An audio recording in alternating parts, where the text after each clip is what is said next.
Oh, that Do you looks see really my, comfortable. do you see, thing you're oh wearing. my God, it is. John got it for me as like a gag gift a couple Christmases ago. It's the best thing. It's like a Snuggie, but it's like full length. Oh, It is the most comfy thing in the entire world. I should get something like that for Jody. She's always Oh cold. yeah. Yep. Oh, I think it was like $45 or something, but it's super, super, super thick. It looks really comfy. Oh my God, it's the best thing in the entire world. I love it so much. Joke's on you.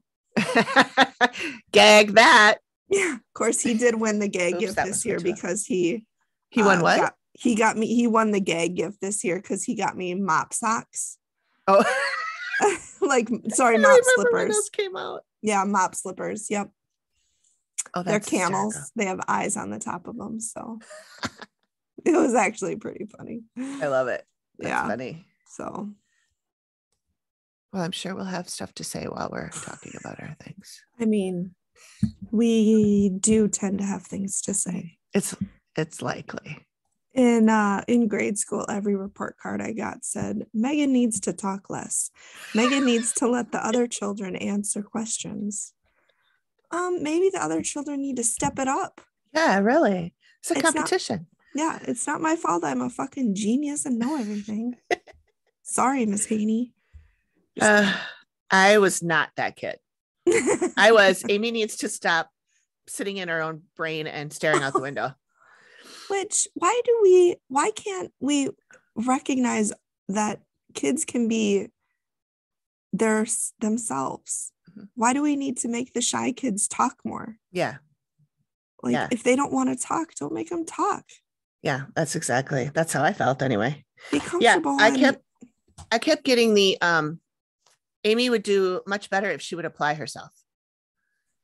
And when my parents would tell me that, I was like, well, how do they know? Yeah.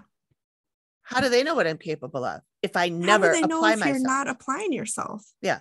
How do they know? I'm doing the best I can. Yeah. With what I got up here. Does applying yourself mean you talk louder? Is that equal applying yourself? Maybe. I don't know what that meant. That's silly. Probably that I was just too busy daydreaming. Well. And I wasn't paying attention, which is true. I did not pay attention. Oh, I had to unplug Alexa. Or she's going to start yelling. Oh, yeah. Well, you know what? What did we learn in school? Nothing. Because I can't tell you a single thing. I mean, I probably could, but not. Yeah. You should just let all of the introverts, instead of going to math class, just go to daydream class. Yeah. I mean, I always did well in like the creative writing and stuff like that. Right. Because that was right. Get it. That was what I liked. But... Mm-hmm. Yeah. Same. If it was except painting, I was not good at art, but. Oh, I loved art. I wasn't that great at it, but I loved it. I had a 6th grade art teacher, and I'll never forget. I don't want to say his name, but he was so intense. Like, I feel like he was one of those artists that wanted to like make it big, but he didn't. And instead he ended up teaching 6th grade in Podunkville, USA. Mm-hmm. And so he always said, there's no such thing as perfection. Practice doesn't make perfect. Practice makes better. And then another thing he said, which I do kind of agree with that, but another thing he would always say is, don't give me excuses, give me results. Dude. Wow. We're 13. Yeah. Maybe tone it down. Yeah. I need to know if my boyfriend that I've been going out with for a week is going to go to Rock on Ice with me to Friday night. Like, I don't care about drawing a vase of flowers. Right. FYI, he did. Good. At least we got that settled. Yeah. I'm sure the viewer or the listeners were like, did he? But did he? I have to know. Inquiring minds need to know. Actually, if I make this into an audiogram, I'll just cut it right there. And then they're going to have to come back for part 2. Yes. You know, like TikTokers do. Mm-hmm. Mm-hmm. Like and subscribe for part 2. Yep. Hit that follow button. Yep. Oh my God, TikTok. So earlier this week, it was Friday night. So almost a week ago, my husband and I watched Encanto. Oh yeah. That is the cutest movie It I looks think cute. it is precious. And I love it because there's no real villain. It's more of like being accepted for who you are and Oh. realizing that everybody has their own special gifts, whether they're what's the word I'm looking for? Not visible, but whether they're well known or not. Mm-hmm. And it was just and so I knew all the songs from TikTok though. Oh. We don't talk about Bruno. Yeah. I love it. I've been seeing a lot of TikTokers redoing that song with different lyrics and stuff in the last few days.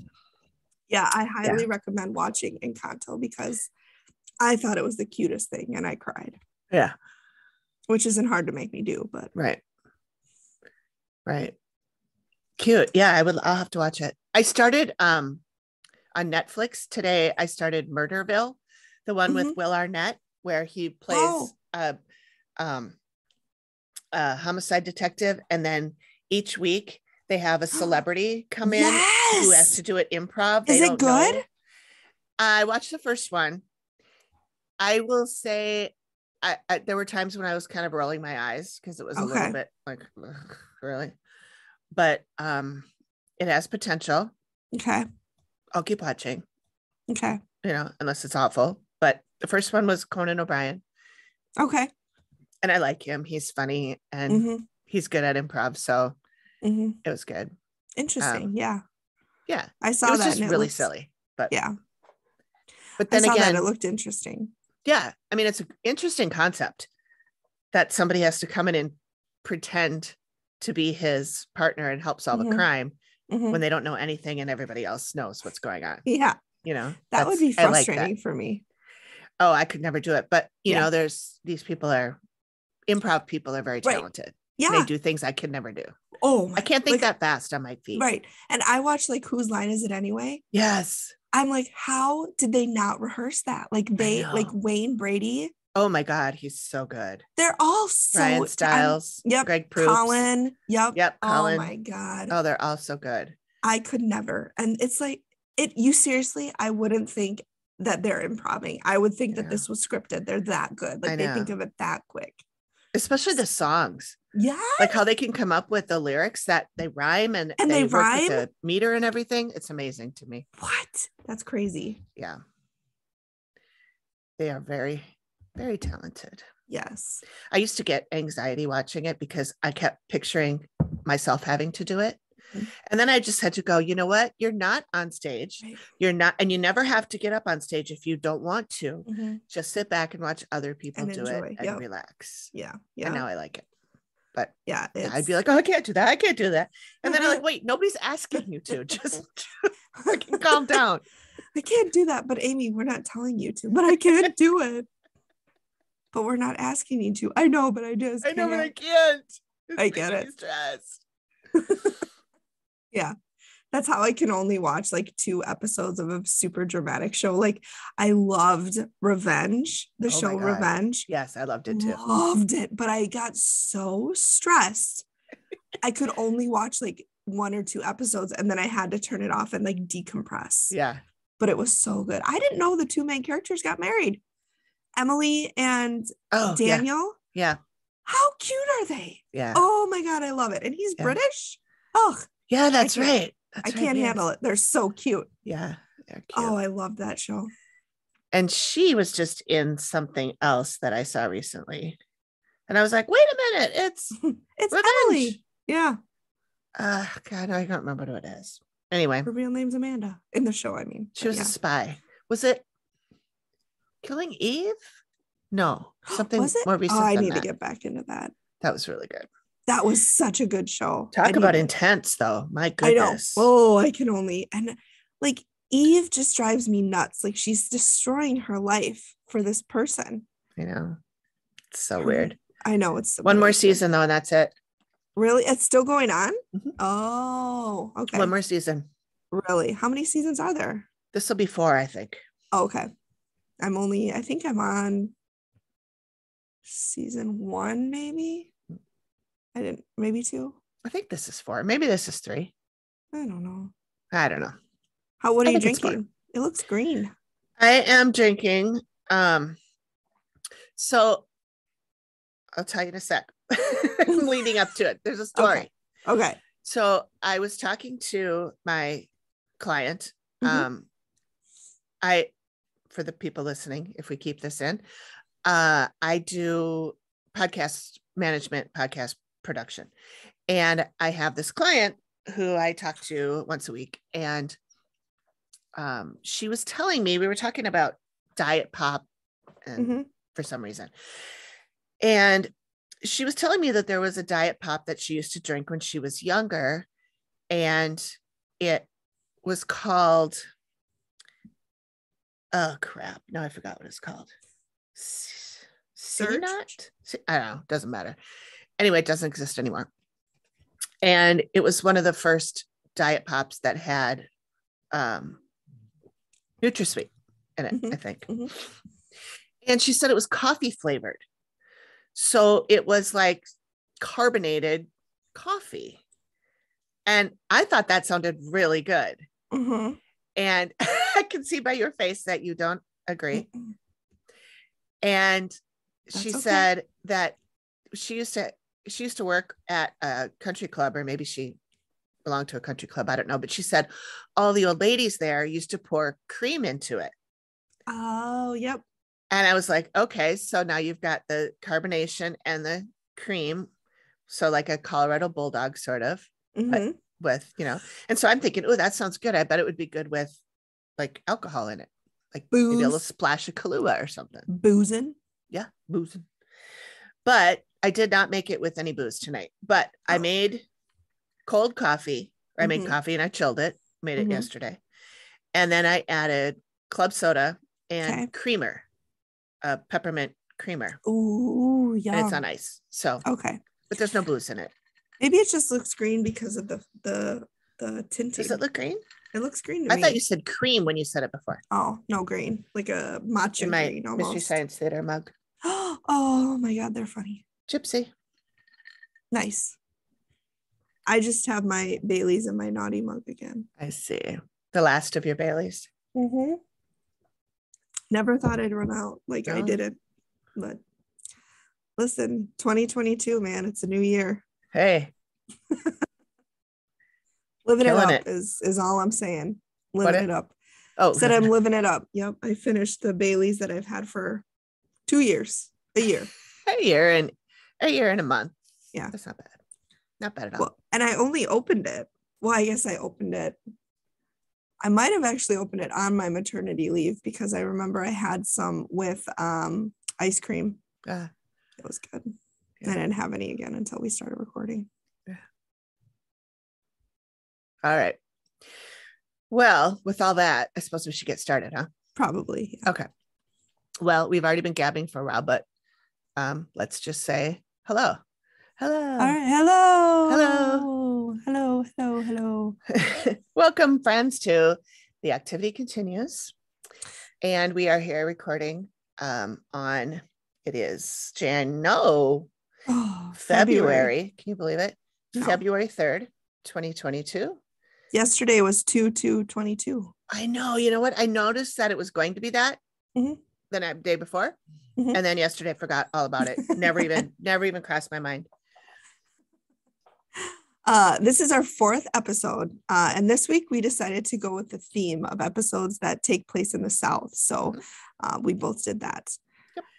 All right. We do have some new Twitter followers. One reminded me to post the sketches. And I'm so glad that they did because I totally spaced on it. And those sketches are creepy. They are. Especially the alien one. From I think that was that 2? Yeah. Yes. Yeah. It was. Wait. Yes.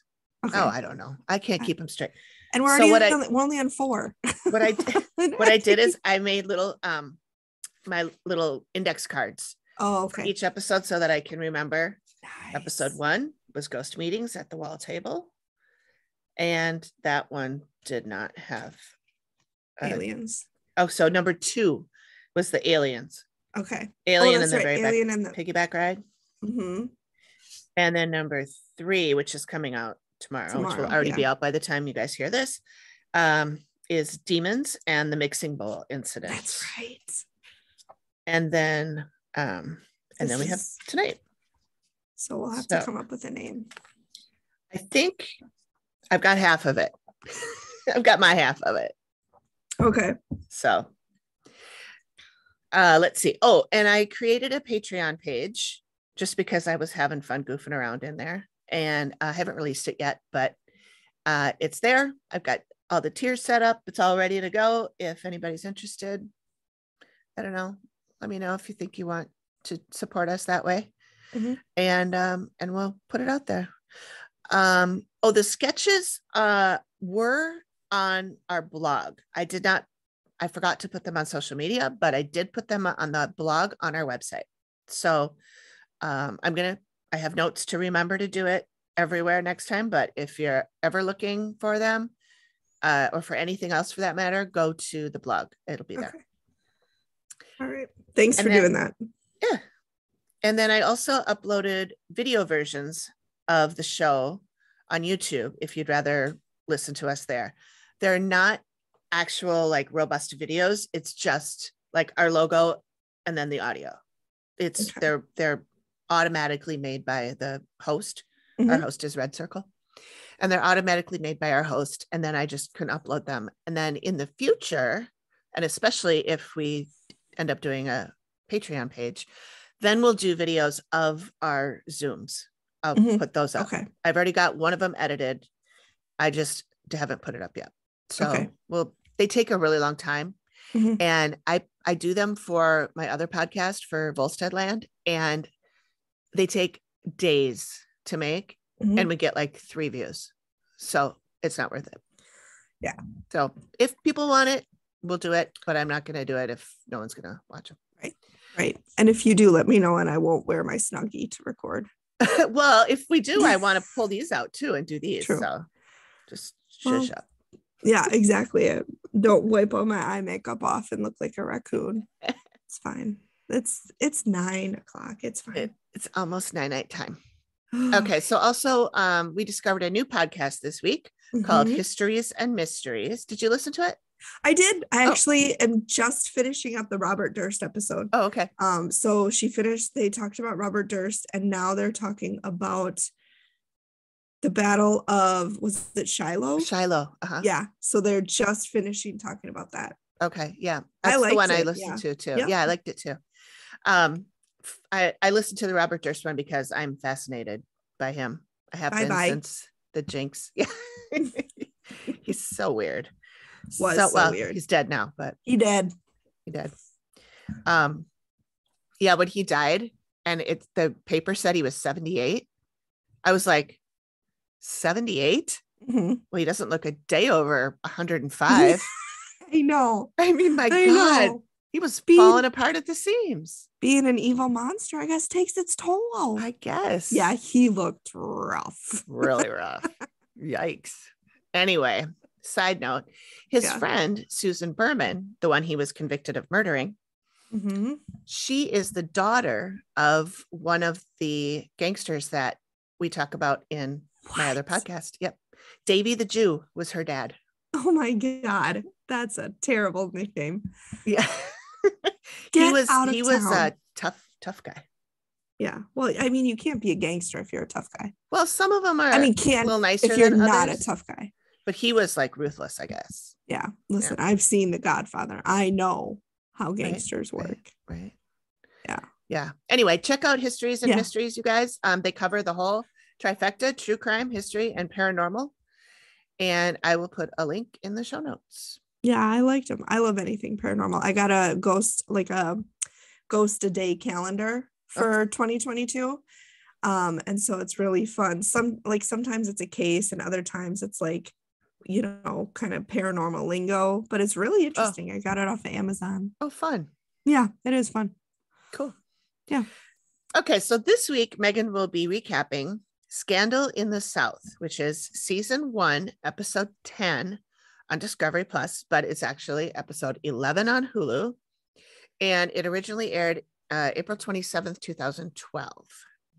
And Amy is recapping Surrounded, which originally aired on June 8th of 2012 on Hulu. It's it's season 1, episode 17, but it's season 1, episode 16 on Discovery Plus. Yeah.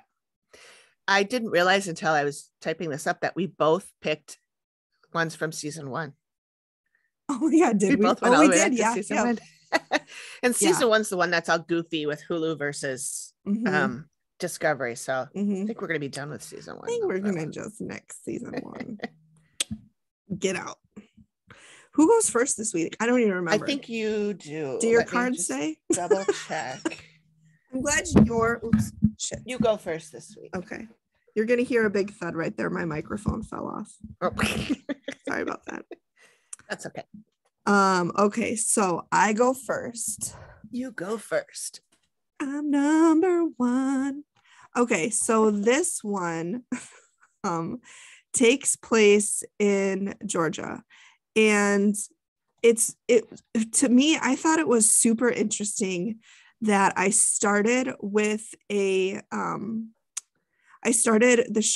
show with a later season, and then I went back to season 1, and it's super interesting to see how they've both evolved. And I know I said that before, but it really is, because Amy is so much choppier. Like, she's very just not flowy. She's not fluid. And so I wonder if I don't know if her abilities have increased and she's just gotten better at communicating, with the dead and then communicating with us, or if it was kind of more of a show thing where they wanted her to be choppier, or maybe a little bit of both. But I just noticed that it was a very different dynamic, and it wasn't bad. It was just different. Yeah. Same with Steve. So he's much more reserved in the latest episode than in the later episodes. And I think they did a lot more theatrics in the earlier season. Like, every other shot was a slow motion of Steve walking into the house, or Amy going around a stair or something. And it was probably a different director. Yes. Yeah. And I noticed also, like, they would do some sound effects that, like, I didn't even really notice them while I was watching, but when I was pulling the sound clips later, I had, singled out something I wanted to pull out as a sound clip. And when I listened to it, and listened to it on my headphones, I could hear like in the background, like little whispery, goofy demon voices or whatever in the background. So yeah. And I didn't notice that in the later ones. Yeah. Like, at least not in all the ones I've looked at yet. Maybe they're there, but yeah. So I just thought it was interesting. So we are in Castroville, Georgia.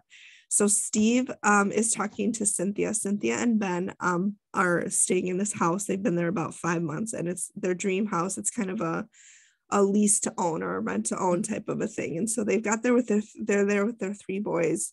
Steve asked, when did this start? When did you start seeing activity? And she said, right away.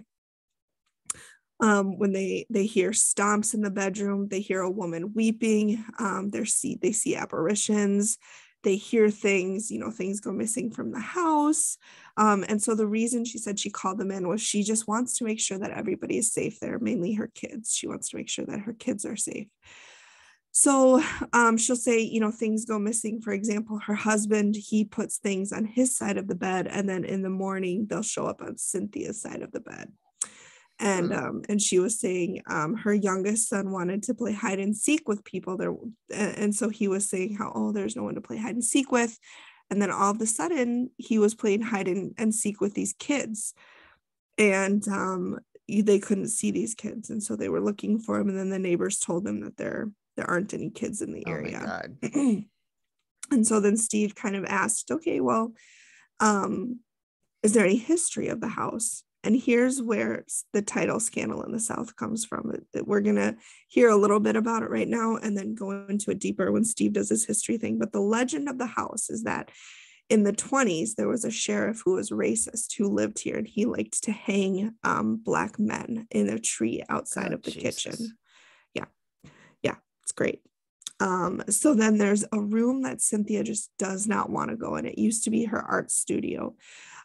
Even when they were going into it, you could, she just visibly did not want to go into it. She kind of stiffened up and was very uncomfortable. Steve was so sweet. He's like, I'm here. It's okay. I'll go in. It's okay. Like, nothing's going to happen to you. I'm right here. He's like, I can see you're upset. I'll go in. And I'm like, oh, Steve, I love you.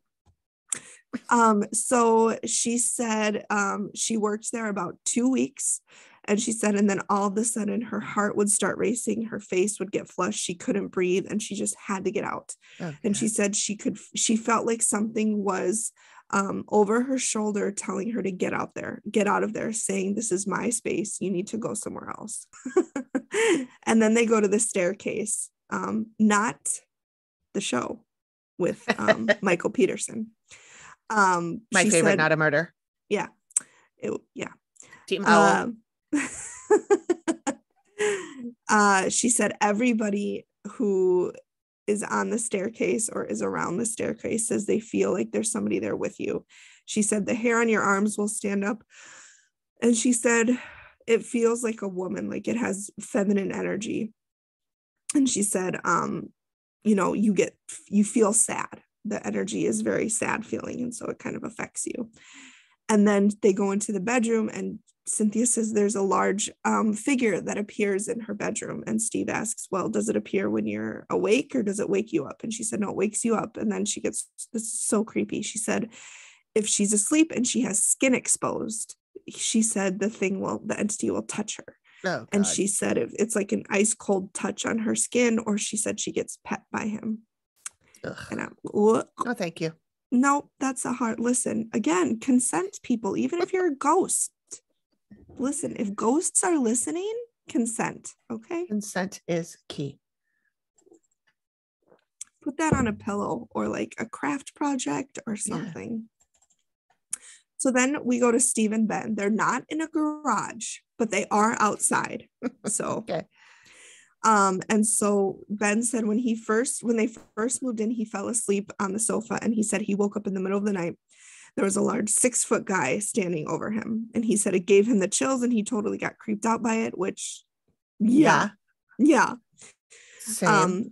And Ben said that he's worried that if Cynthia's getting touched, it's going to roll over to the kids, and it's going to, start doing things to the kids, which totally. This is so neat. And this is going to come back in the reveal. But Ben said he had a dream that he was talking to the guy, the large 6-foot guy. He said he dreamt he was sitting down with him having coffee. And he said the guy told him that the house that they're in right now is not the original house. Oh. Yeah. So Ben said he used to do a lot of landscaping, and he worked in a lot of cemeteries. And so he kind of, got a feel for the ground, or how the ground is supposed to feel. Uh-huh. And he said the house, the ground at the house feels hollow. It feels like there's nothing there. Oh, which weird. That's super weird. Yeah. So then I'm not quite sure. They didn't really go into detail on this, but he said they're meeting with Cynthia's former tenant. So I don't know if when they, did a rent to own, if they were leasing it out, if they were living with this guy and he was maybe subletting a room. They didn't go into detail. They just called him Cynthia's former tenant. Okay. And I think his name was Julian.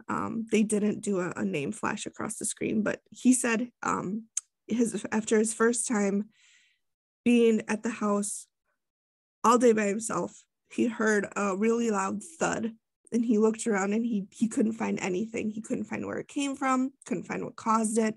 Steve asked, was this, did you hear it again when you were looking for it? And he said, nope, he just heard it one time. But he said he felt really frightened by the house. And he said he felt like there was someone watching him who didn't want him to be there. And he left. And he said, Steve goes, well, do you think it's safe for the family, for the kids? And he said, no, I don't think it's safe for the little boys to be there. Oh.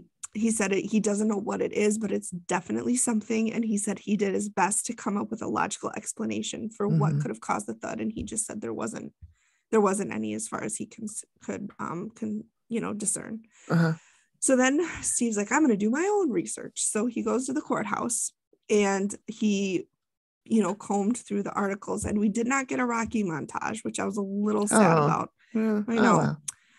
But he did find there was a chief of police that lived there in the 1920s, and he was fatally shot, and his name was J.B. Jenkins. And so Steve assumes like, oh, he was killed on the job.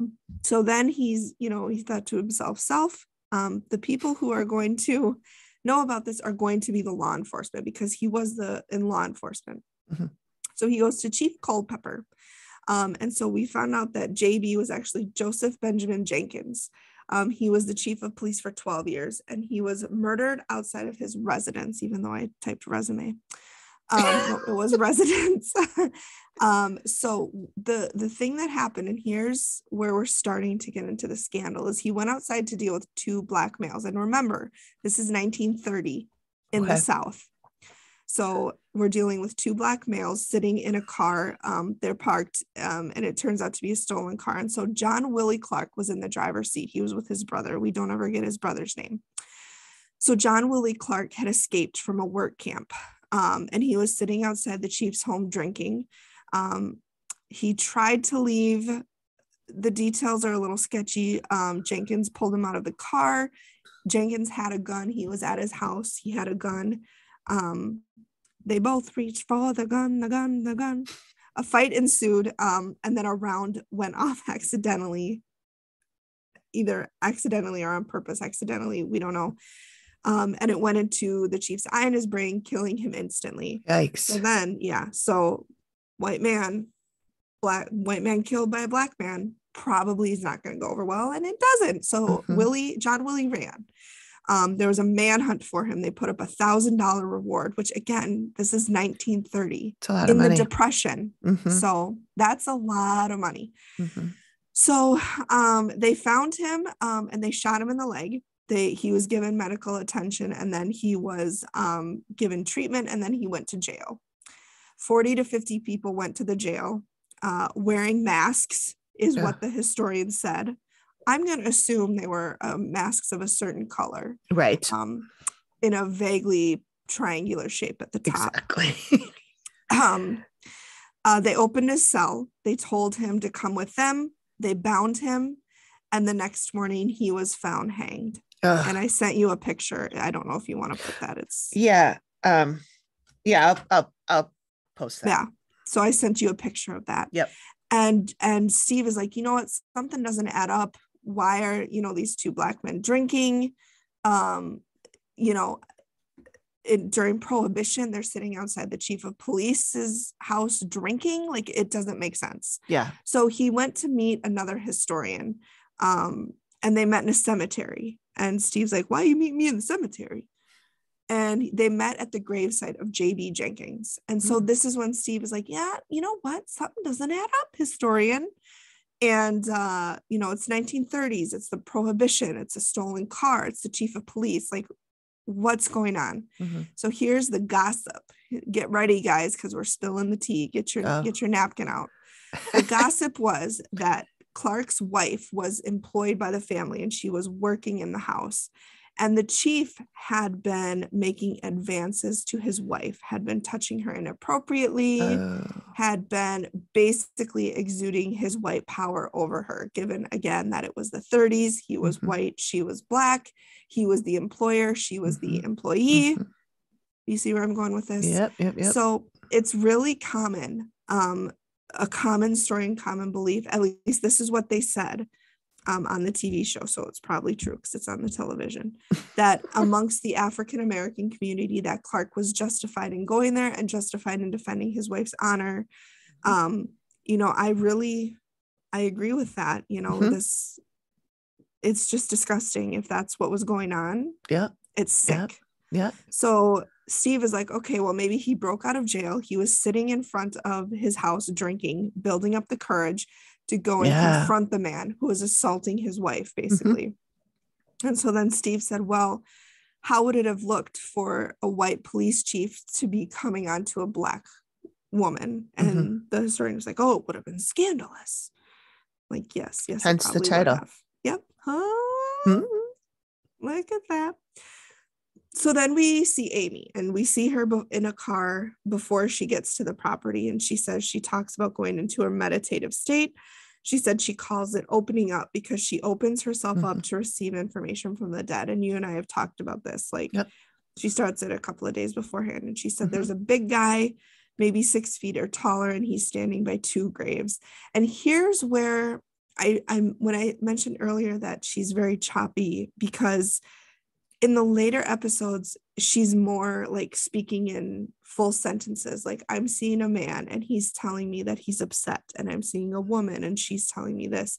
And here it's just like bits and pieces. And so it's very discombobulated. I think she kind of like just says stuff as she feels it. Like she like, and sometimes she'll say like a sentence that it seems like out of place, and Matt will be like, what are you talking about? And I think that sometimes that's just because that's what she heard. And so she just repeats it. Yeah. Or they're talking through her, but I don't think she's jumped all the time, I think. Yeah. And I'm wondering again, if maybe that was, her abilities got stronger and gave her the wherewithal to be able to, take the message that she's getting and then give it to us coherently. Yeah. Yeah. But again, I don't know. It probably is. She's probably just, she's been doing it for however many years now. She's freaking amazing. Amy Allen, I love you. So she said the dead are upset, and she said she's seen young people, she's seen children, and she said they're running and hiding, running and hiding, running and hiding. She said they're afraid that something is going to happen to them. They're afraid they're going to get hurt. And then Matt says, but you don't know by what? And Amy whispers, no. So she says there's a person stealing things, and the person is still in the house. And then she said she sees running children again, and she said they're devious. She says they're playing pranks to get attention. But she doesn't know who's taking things. She doesn't think it's the kids taking things. She doesn't see the kids taking things, so she can't say it's them. And then she sees a man, and she said he's a thin man, but he's not the big guy, the guy that first came to her when she opened herself up. And she said, oh, you're here to talk to me, are you? And she said maybe he was the owner. She said bad things happened around him. And then she said she sees a female involved, and she said her head was messed up mentally, like maybe she had depression. And she said she would go outside in the garden and just cry. And so, yeah. She said there's a lot of energy here, but its energy isn't being revealed. And she said that's frustrating her. And then they cut to a clip of her off, sitting, talking to us and saying, sometimes when an entity knows she's in the vicinity, it tries to obstruct her senses. It tries to prevent her from being affected or being contacted by the dead. It doesn't want her to know what happened there. And then she feels a male figure, a dark figure, and she said he doesn't want anyone to know about him, so he hides. He was seen by people, and she said that was bad that he was seen. He didn't want to be seen. So then she goes outside, and how did the dead interact? She said noises. There are a lot of noises, and the noises are all from the kids. So she said stomps, they knock things over, going on the stairs, the floors, any noises like that, she said. And she also thinks that they're the ones who make things move. And then she sees another man who is pale, wearing a nice suit. She said he's a little threatened, and she said he was a tyrant and very controlling in life. And she uses the word tyrant or tyrannical over and over again. And then she said she could hear screaming outside. She said it's taking place outside. She sees somebody drinking. She sees a lot of people scattering. And then she said she sees someone with a neck wound, and she takes her hand and like all over here, she's saying, and just describes her whole neck. And then she said there's a woman coming forward who worked at the house, and she said she took care of everybody. She ran the house, and she said she wants Amy to follow her. So Amy starts following her into another room. Oh, weird. Yeah. I don't know if I do that. She said there's lots of drama between a man and a woman, between the thin man and a woman. And she said the woman wanted to get out of the situation she was in. She said she didn't want to have sex with him. She hated him, and she was repulsed by him. And the thought of doing anything with him was just repulsive to this woman. Oh my God. Heavy. This is a heavy one. Yeah. So then we go to the reveal. Well, after the sketches. So and she's very, this isn't as staged as it is in the later ones where it's like, Amy, is this what you saw? Yes, this is what I saw. So in this one, it's very, you can see her giving him instructions like, oh, his eye was more rounded here. Or, so it's, she does that again in the later ones too. Oh, does she? Good. Mm-hmm. So she said the first thing that she ran into were the kids. She said there's 2 kids, a boy and a girl. She said they like to make noise, especially on the stairwell. It's like playing for them. And then Cynthia tells the story of her son, saying nobody would play hide and seek with him. And then they heard the giggling children. Then she said there was super children are just children ghosts are just the worst. They are very creepy. Or like you said before, because sometimes they're not children. They're just other things that are projecting themselves as children so that we feel a little bit safer around them. They're bad things that are projecting themselves because people tend to trust children and the kids can't do anything. Yeah. They're just kids. They're not kids. So he said the Thin Man has issues with women. He likes to control them. He likes to intimidate them. And he couldn't intimidate Amy. And so he was kind of pissed about that because she was like not taking his shit. Good for you, Amy. You don't take that shit from those ghost men. And Cynthia says the women in the house are a lot more affected than the man. And that's when she talked about her studio. And then Steve clarified the legend of the racist sheriff. And he said, with legends, there's always a little bit of truth in them. Mm-hmm. And so then that's when he talked about, Joseph Benjamin Jenkins and John Willie Clark and all of that information. Mm-hmm. So then Amy talked about the sad woman that she came in contact with. And she said there was a relationship between the Thin Man and him. Sorry, the Thin Man and her. Mm-hmm. She said she felt enslaved by him. That was a quote that Amy said. And she said she didn't want to be intimate with him. Mm-hmm. And then that's when Cynthia tells Amy about being touched in her sleep. And she said, is that him? And Amy said, no, that's the entity that can steal things and that moves things and steals things. She said, that's him. And he can interact with her. And she said, that's a little dangerous that he has that much power to be able to touch things. Here's the cool part. So do you remember when Ben said he had a dream where he sat with a guy and had coffee? Yep. So this guy is the other entity who's a sweetheart. His name is Big J. Oh. And he's a caretaker and he doesn't like the klepto. He doesn't like the Thin Man. He is a good guy. He's there to protect them. He's there to just watch over them. And so that Ben talks about the dream he had. And so Amy shows the picture, and that's one of the sketches that I showed you. Yep. And Ben tapped it and he said, that's him. He said, I'll never forget those eyes. That's the man that I had coffee with. Yeah. That's the guy I had coffee with. Yes. And it's just, and you can see Ben and Cynthia are so relieved to know that they're not crazy, to know that. Well, and that somebody's looking out for them. And so, yep, I see him. Yep. So, then Steve is like, is this worth buying? Like, should they cut their losses and leave? And Amy said, you know what, you can deal with these entities. She said she recommended a basic cleansing with sage and salt to deal with the sad woman. She said, once you do that, her energy will move on.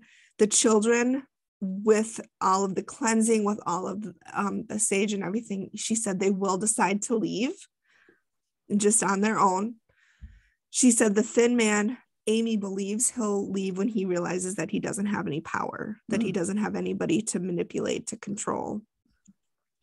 And then Cynthia said, so with this person, this entity that's stealing things in my studio, that's making me uncomfortable, can I just ask him to leave? Mm-hmm. And Amy said, nope, that's when you're going to want to take Big J with you into the studio. Oh. And she said, you're going to want to ask, say, hey, Big J, I'm going into the studio. Please come with me and protect me. Oh, I know. I love that visual. I know. Just this. And it was like, I pictured him with red hair. I did too. Yes, I pictured him with red hair, this big and bib overalls, and he just Yep. looks like a sweet, Yeah. teddy bear. Yeah. No. Do And we know so who Big J was in real life? He nope, didn't come up in Steve's he stuff. didn't come up in Steve's stuff. Interesting.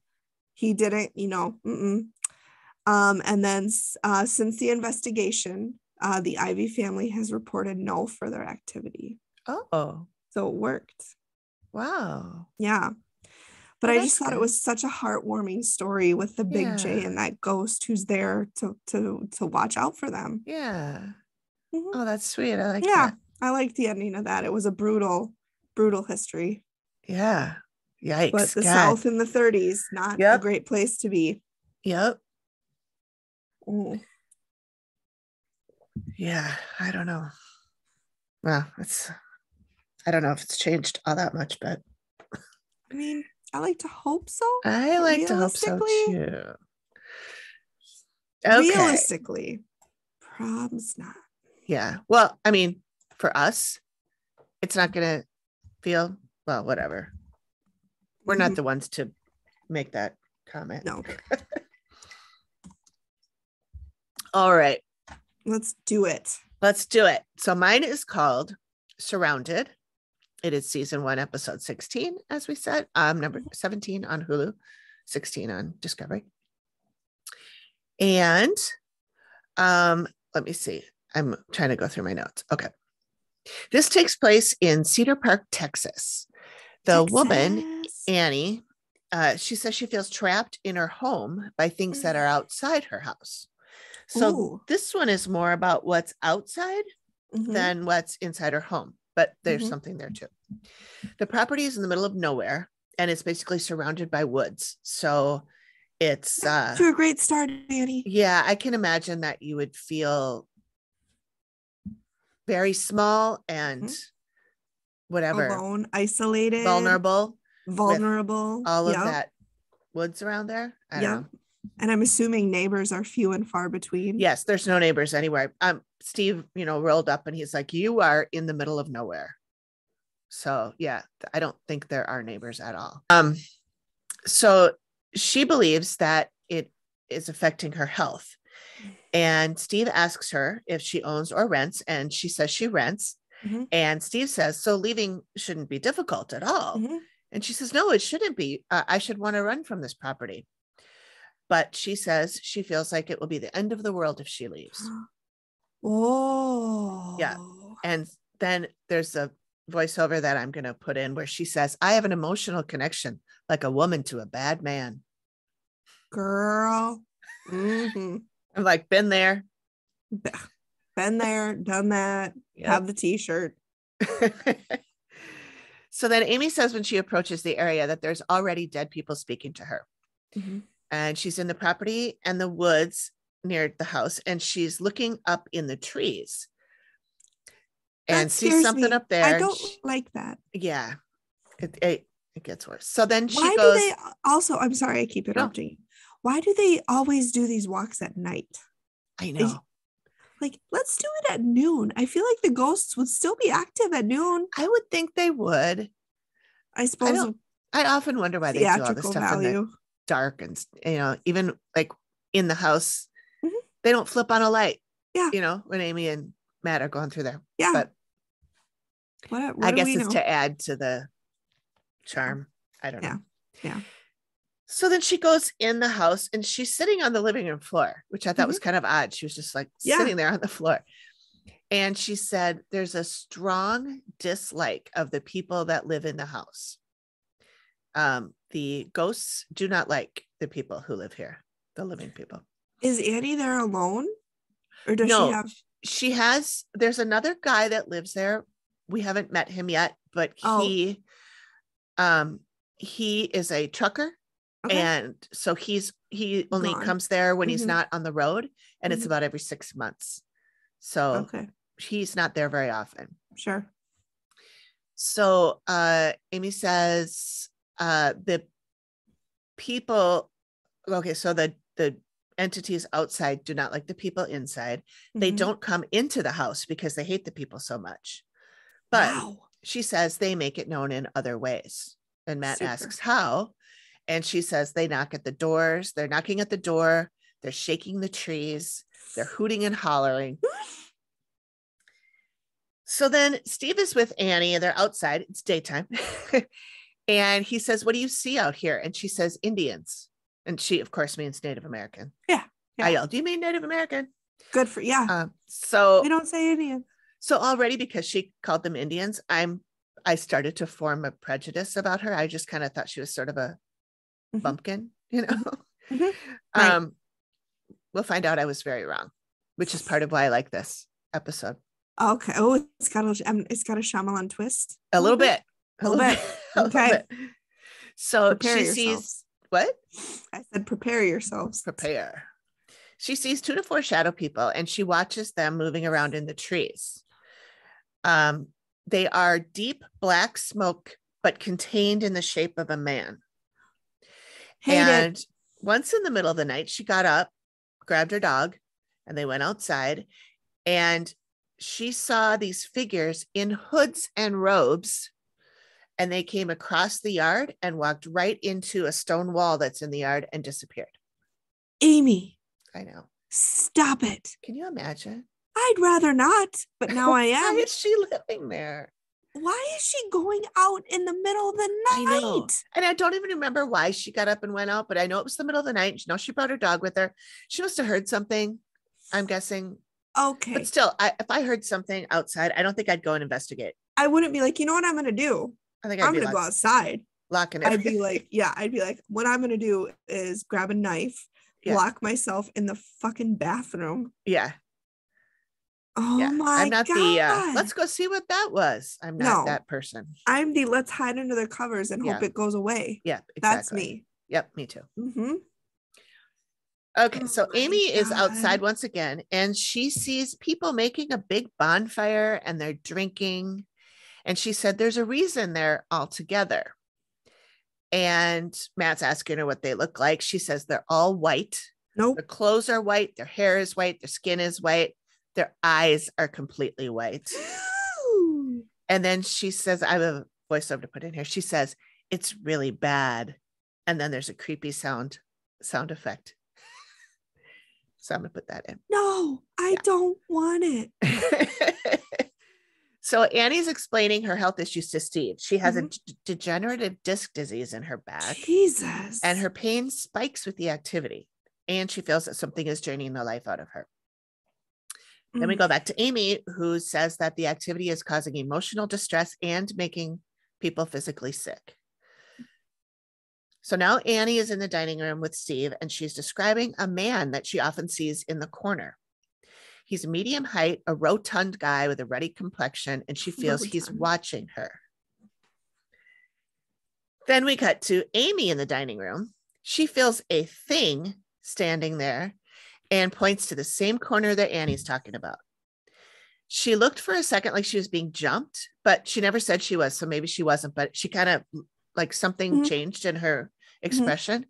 And she starts to get a bit nervous, and then she says, oh boy. And then Matt goes, what? And she goes, I think it's a shadow person. Amy, stop it. I don't want it. So she sees a living woman screaming at him, and she sees the person through the ghost. She sees through the living person's perspective, and we can only assume this is Annie. She says that she took a closer look and realized it was not a shadow person. It was just a dead man. Just a dead man. You know, so now run of the mill. Yeah. Just your average. Actually, he was, well, spoiler alert, he was just an average guy. So now Steve is talking to Joel. And then, as I explained, he's a trucker. He's only there about every 6 months. And when he said he was a trucker, I yelled at the TV. So he's a serial killer because, you know, obviously. So I have to apologize to Joel for thinking that, because he's actually a really sweet guy. Sorry, Joel. I love you. Hashtag truckers for life. Yeah. Yeah. So Joel is very worried about her. And when Steve asked, I thought this was funny. When Steve asked what he thought, when Annie told him about all the stuff that was going on, he said he thought it was hocus pocus. That's something different. That's witches, Yeah. but that's okay. Yeah. Yeah. Who sucked the lives out of children. Just kidding. I just saw that movie for the first time last year. Yeah, I don't know. Okay. Did you love it or did you love it? I did. Because I thought it was really good. Oh my God. Yeah. I can't believe I missed it when it came out originally. I can't. But, oh my God. Yeah, okay. Well, that's a discussion. That's a whole nother discussion for a whole nother time. Okay. So he says he feels an electrical charge when he walks into the bedroom that he sleeps in. It's electrifying. He says he's been touched while he was in bed. He had something stroke his face. And then they cut to the bed and there's a big teddy bear sitting on the bed, which I thought was really cute. I would be out the damn door. I'd be like the Amityville horror people. I'd close on my back and we're done. Yep. Donezo.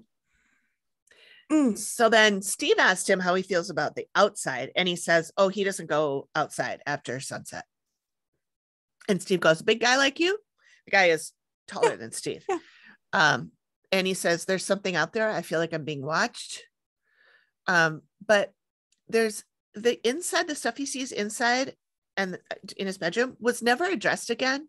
Mm-hmm. So I don't know if it's the dead guy that's in the house that's touching him, but that would seem weird. They don't talk about it. Either it was covered and they cut it out, or it just never came up again. So I still don't know who's messing with Joel in the house. Poor Joel. I know. So Joel tells Steve that he's been grabbed in the driveway. Somebody grabbed him and yelled, hey. Yeah. He sees things in the trees. Bye. He sees things in the trees looking down at him. And Steve asked Joel to describe them. And he says they're two-dimensional, not three-dimensional. They're two-dimensional, like a cutout of a human, like a cardboard cutout. Only the front and the back side. They have no facial features. And he says, but if you get close enough, you can see a mist. I'm like, why would you get close enough? Why are we going towards them? I don't think we're getting close. We should not be getting close. We should be getting farther. Bye-bye. Yeah. Bye-bye. So he's worried they're going to come in the house. Yeah. No shit. We know now that they're not going to, but because Amy said they won't come in. They hate him. So we cut to Amy. Does she ever say why they hate them? Does she get into that? Yeah. Okay. We get to that. Okay. Sorry. I'm jumping. No, it's okay. So we cut to Amy, who says there's people in the trees, the ones she saw before. Matt asked her what the people in the trees look like. And she says, it's as if you drew them on a white piece of paper and then cut them out. They jump from tree to tree to tree, hollering and hollering. So the way she described them is just like how Joel described them. Yeah. 2D, you know. So they make. No, do we think though? Are they ghosts? Are they? Yes, they're dead people. They're dead people. Okay. Yeah. Okay. She doesn't know yet who they are. She's about to figure that out. But they make the trees shake and hit the house. They bang on the walls. They knock on the door and they make weird noises. And they do all this because they are disgusted by the people who live there. Oh my God. And at one point she sees them having a celebration, but it's not a good one, she says. I don't like it. Yeah. So this is now Steve's investigating in the town, and he speaks to, he looks into the property history and finds that the last couple who lived there, the husband died in 2001. So Steve goes and speaks to the widow. She says, it's really sad. Her husband died on their anniversary. Steve asks her if she has any experiences in the home. And she says the only thing she ever saw was on the night that he died, he came to her, hovering over her in bed, and she thought he was just making sure she was okay. And she never saw him again after that. Stop it. I know. That's sad. So wait, that part even gets sadder. But nice. Okay, so sorry. So Amy, we're going back to Amy, and she's talking about the dead guy, the one she saw in the dining room, which is The rotund. this guy. Mm-hmm. She said he's wandering around. She keeps encountering him. He has a very strong attachment to this place, and he seems to be looking for something or someone. He's looking for her, and he Looking doesn't for know his she wife. left. Yeah. So that's sad. My I God. know. So Steve finds the original owner of the property. His name is S.C. Inman, and he talks to one of his descendants. One of his descendants' wife, Kathy. Mhm. Kathy has a photo of him, and he would take in orphaned boys and would give them room and board in exchange for work on the farm. Okay. There was a bunch of people who lived in this house. She shows them a picture of the house, but it's not the house that they live in now. Mhm, It's mhm, an older house that was there in like the 1860s or something. mhm. And there were so many people that he took in, he couldn't keep them all in the house. So a lot of them slept on the land Mhm, outside. mhm. This man, he was also started the church nearby. He was a deacon in the Mhm. church nearby, and he died on the property. Okay, now we got back to Amy. She sees all these people sleeping on the ground. She said Mhm. sometimes they're sick. And she says, well, a long, long time ago, like 1860s, 1870s. And she says there's a church, but it's a barn, and there are Mhm. sermons sometimes. She sees a skinny guy digging a grave. And she said he's not a pleasant person. He killed That someone and buried escalated. them in the shallow grave. Then Wow. Steve meets with historian Mike Cox, and Steve says they're the people who, he tells the guy, the people who live there see people in robes and hoods. What do you What make of could that? that be? And the guy goes, well, there was a lot of Klan activity right in this area, and they were very violent. And the guy says they do anything short of murder, and sometimes murder. And I'm like, so everything. Anything. Yeah. Yeah. They burn down houses and churches. Okay. By saying the Klan and they were very violent, that's sort of redundant. Like, yeah. There's really no clans who are like, you know what? I'm just going to be a very passive aggressive. Yeah. I don't know anything about a peaceful Klansman. Klan. I've never heard about that. Not that I'm very well versed in clans, but yeah. I think we just know they're evil. Oh, yeah. So then I don't like it. That's my phrase. I don't like it. Don't like it. So Amy then sees what the paper people in the trees looked like when they were alive. Mm-hmm. Guess what? They were in robes. Jesus Christ. And they burned down the house, the original house. Are either one of the people in the house of non-white? No, they're both white. They're both white. So yeah. They hate them. So she says they had what she called uncomfortable gatherings. And they want to burn this house down because, again, they don't like the people. Mm-hmm. So she has a sketch done, and she only has the one, and it's of the man digging the grave. That's the one that she's worried about the most. I don't know if there was a second sketch and they just didn't show it, because there were, I thought maybe she would have sketched the guy in the dining room. One of them, but you never sent me the sketch. Either she didn't or they cut it. I don't know. So here we are at the reveal. They are sitting outside on a picnic table. Oh, festive. That's fun. Yeah. And Amy talked a lot about seeing scattered bones, animal and human, all over the place. And she kept hearing the word cemetery, cemetery over and over. Steve confirms that the Native Americans inhabited the property. They lived there and buried their dead there. Mm-hmm. And Annie explains how she's been seeing the Native Americans for years. Mm-hmm. Amy described seeing the man in the house, in the dining room, and seeing it through Annie's eyes, and that she is extremely angry, yelling at him, screaming, yelling at him, at what appeared to be a shadow person, but it's not. It's just a dead man. And she describes him as stocky and chubby, with a chubby face. And Annie says, that's my guy. Steve explains about the man who died in the house on their anniversary, and that the wife saw him floating above her, not in his sick state, but as he was. And Steve shows the picture, and Annie and Joel both say, yep, that's him. And they've both seen him, even though Joel didn't mention that, but he's like, yep, that's him. But they're more sad for him than anything. It's not, right. And Amy says he is unaware that he is scaring people and he poses no harm. Then Amy mentions the church that she saw, and Steve talks about the orphan boys that this Inman guy would take in and how they would sleep on the ground. And Amy says, wow, no wonder there are so many of them. He pulls out the photo of Inman, and Joel does one of those eyes, Yeah. And Steve notes the reaction and says, asks what's up. And he goes, I've seen that guy before. Joel is just losing it. And he says, it's the guy that grabbed him in the driveway and yelled, hey, at him. Who is this guy again? Huh? Who is this guy? The one he saw? He is the guy that started the church. Okay. And had all the boys and had all the kids there. Yep. Yeah. Okay. I am sending you the sketch right now I spelled sketch wrong because I'm doing it with my left hand. Aren't you left-handed though? I am, but I not just to type with. Gotcha. Not that I could do any better with my right. So the sketch is very surely Inman. Can you see it?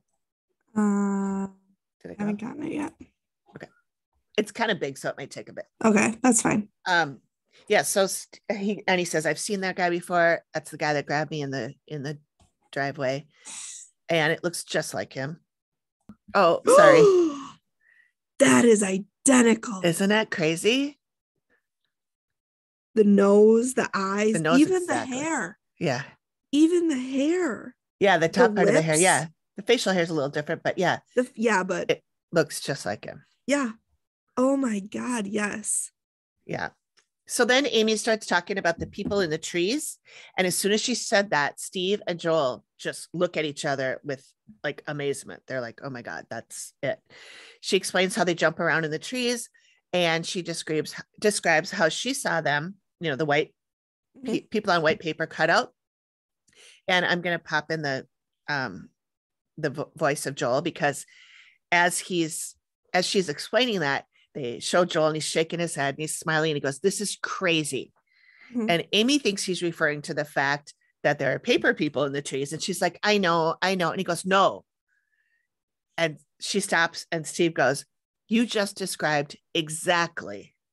And Joel goes, exactly what I've been seeing. I mean, you couldn't get more to a T than what I see. God, she's so and then gifted. he goes, you just confirmed I'm not crazy. He goes, literally, I see exactly what you just described. So I love that he was like validated, that. Yes.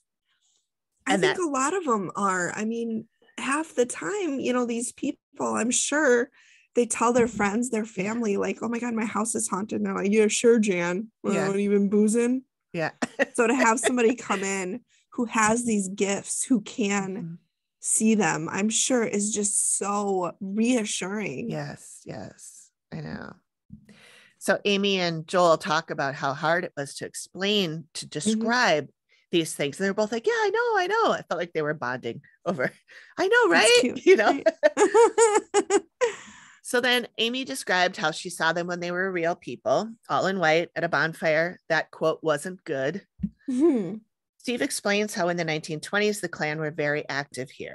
She had seen them burning down a house, and she says they want to burn down this house. And she says, reason being, they're disgusted by you. So here's where Annie says, could the fact that I did civil rights work in the 60s have anything to do with it? And Amy says, yep.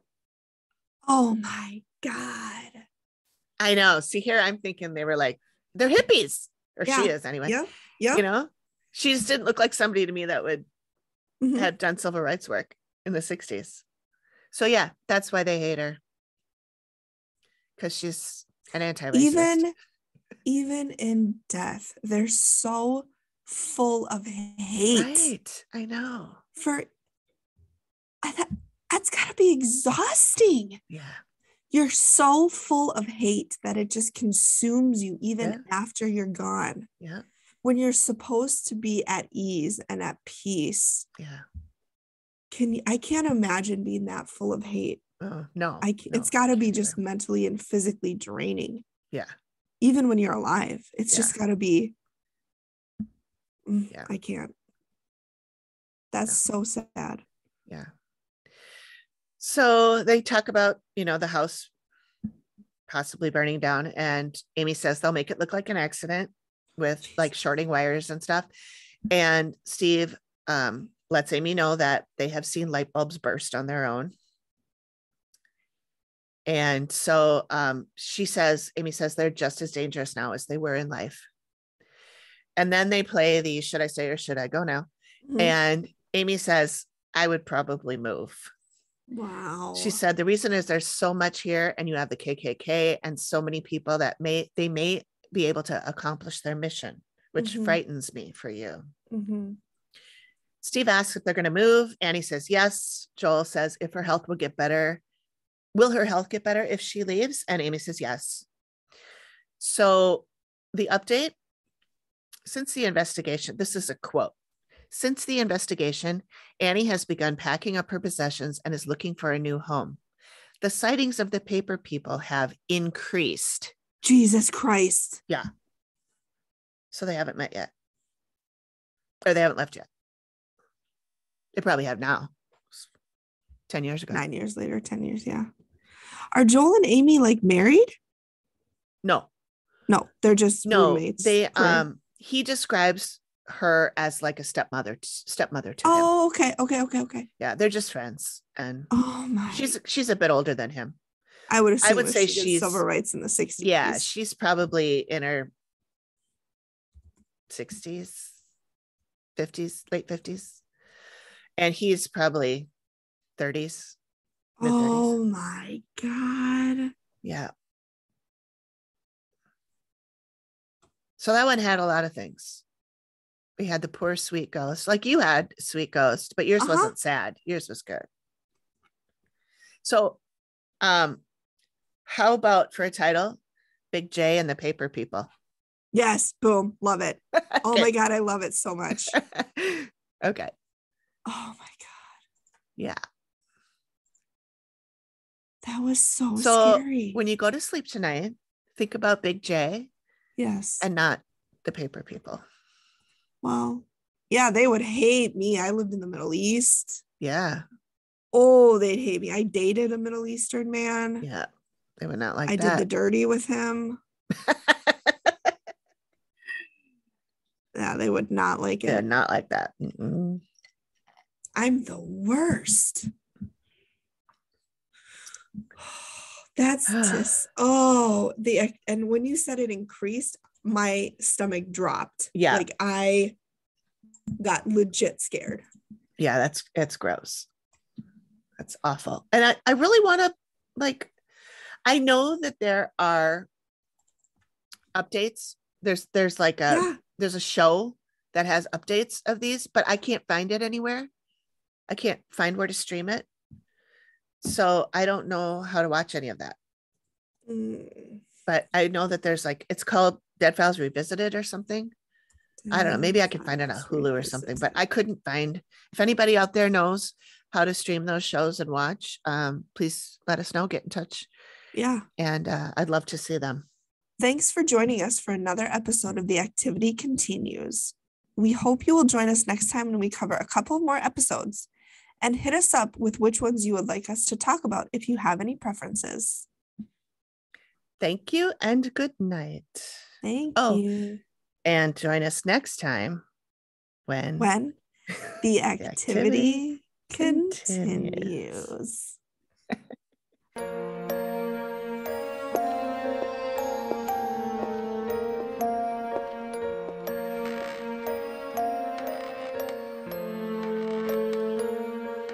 Thank you for listening to the Activity Continues podcast. We really appreciate you giving us your ears for a bit. Please reach out if you have a suggestion for which episode of the Dead Files we should cover next, or if you have a spooky story you'd like us to share on the show. We can be reached at theactivitycontinues@gmail.com or through our website or any of our socials. Links are all in the description of the show. Please feel free to drop us a note and say hi. and join us next time when the activity continues. The Activity Continues is produced by me, Amy, at Collected Sounds Media and is part of the independent Collected Sounds podcast network. We are also proud members of the Boo Pod network of super cool podcasts. Nailed it.